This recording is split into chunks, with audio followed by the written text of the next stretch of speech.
היי, אני רעות קרידיש, תלמידה בכיתה י"א ואני גרה בזיכרון יעקב. רציתי לספר לכם קצת על זיכרון, על המסגרת ועל הסביבה. אז ככה, אנחנו בחרנו לגור בזיכרון יעקב, ההורים שלי הם דור ראשון בזיכרון, והם בחרו לגור שם בגלל שזה היה קרוב למקום עבודה שלהם בצפון, וזה היה מקום שהם נורא אהבו מבחינה פסטורלית ומבחינת התרבות שקיימת שם. המסגרת הלימודית שיש בזיכרון היא מסגרת מעולה. יש משהו כמו, אם אני לא טועה, 3 בתי ספר יסודיים ו3 חטיבות, אני חושבת, שמתוכם יש את יעבץ הדתית ויש עוד מסגרות חילוניות. יש לזיכרון תיכון אחד בשם תיכון המושבה, שבו נמצאים כל תלמידי זיכרון והסביבה. בזיכרון קיימות תנועות נוער שונות, 3 תנועות נוער שהן הכי מוכרות, שזה הצופים, הנוער העובד והלומד ובני עקיבא. בני עקיבא היא מסגרת הדתית והשתיים הן מסגרות שהן לרוב חילוניות. לי יצא להיות בבני עקיבא, שזה מסגרת שמבחינתי היוותה לי ממש בית בכל התקופה שהייתי שם.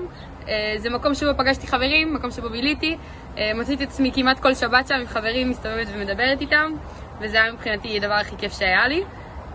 מבחינת חברים בשכונה, זיכרון היא מקום קטן, ובגלל זה כולם מכירים את כולם, וזה הדבר הכי כיף שיש, קצת כמו קיבוץ קטן.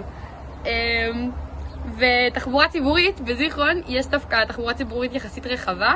אני יכולה להגיד שממש מהבית שלי יש קווים ישירים עד למול ועד לכל רכבי זיכרון, ככה שאני חושבת שאם מישהו בא כאילו לטייל, אין מה לדאוג בקטע הזה. יש הרבה תחבורה ציבורית, יש הרבה דרכים להגיע ממקום למקום. וגם מבחינת חוגים אותו דבר, יש מגוון רחב של חוגים, החל מג'אז ובלט ונגינה, יש את כל הסוגים ואת כל הגוונים שיש להציע.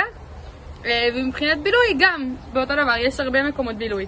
אם זה במדרחוב, שזו תחושה קצת יותר ישנה וקצת יותר להתחבר רגע למקורות, שיש לך שם גם הרבה מידע על ההיסטוריה של זיכרון.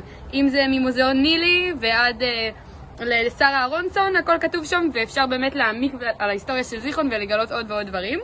ואם רוצים קצת יותר מודרני, אז אפשר ללכת למול של זיכרון, שבו יש את כל הסוגים של המסעדות ואת כל הסוגים של החנויות ואפילו קולנוע.